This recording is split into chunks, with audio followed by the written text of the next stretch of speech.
standing out without selling out.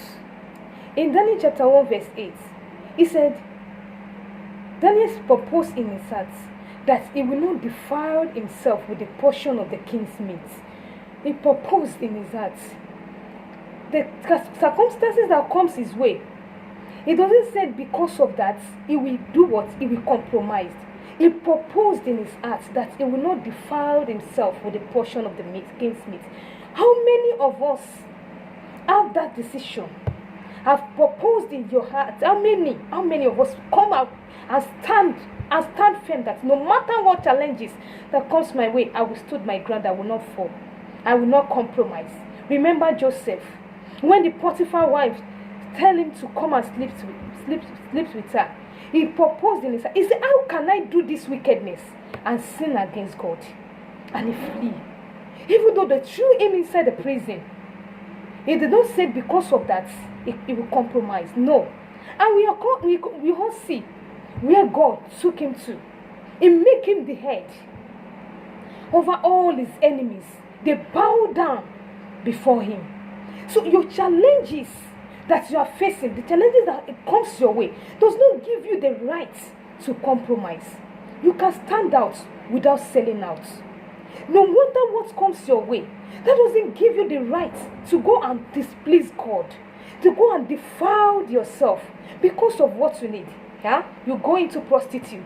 Does that give you the chance? Like, does that solve the problem? Even though what you need, you might get it at that time. But what of your integrity? What of the inheritance that God has prepared and He has given unto you? You can decide it that no matter what comes your way, you will not sell out. You will stand your ground. You will stand firm. You will stand up. You will not compromise. It's a decision. It's a personal decision. And if you decided in your heart, when Daniel proposed in his heart, look at what God did to him. He grants him, he made him the king, the governor over all the people in that Babylon, because he stood out. He stand out that he will not defile himself with the portion of the king's meat. If you decided that you will not defile yourself with the portion of the king's meat, I want you to know that the great future is ahead of you, that God has prepared for you. Though challenges may come, yes, challenges may come, but I want you to know that God will always come through for you. He will never leave you. It was with Joseph in the Bible. No, with everything his brothers they did to him, he didn't sell out. He stood firm. And God did what? He raised him. He took him to the higher ground. So what are you facing today? That you now decided that I can't go any further. I have to go and do something else. You are in need of money. You went into things that does not please God. All because of money. The things that you are going to engage in that will destroy your life. The things you are going to engage in that it won't last. For how long are you going to do all these things? I want you to know this morning that the grace is still available for you. If you are ready to reconcile and to settle with God and ask for forgiveness of your sin. Because if you decided and said, no, I can't do this today. I don't have time for this today. Tomorrow may be too late.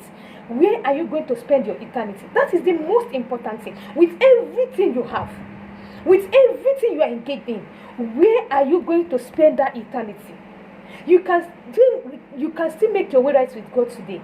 It's not too late. You can make your way right with Him and ask for forgiveness. He's a merciful God, full of compassion. If you ask for His mercy, He's ready to accept you the way you are.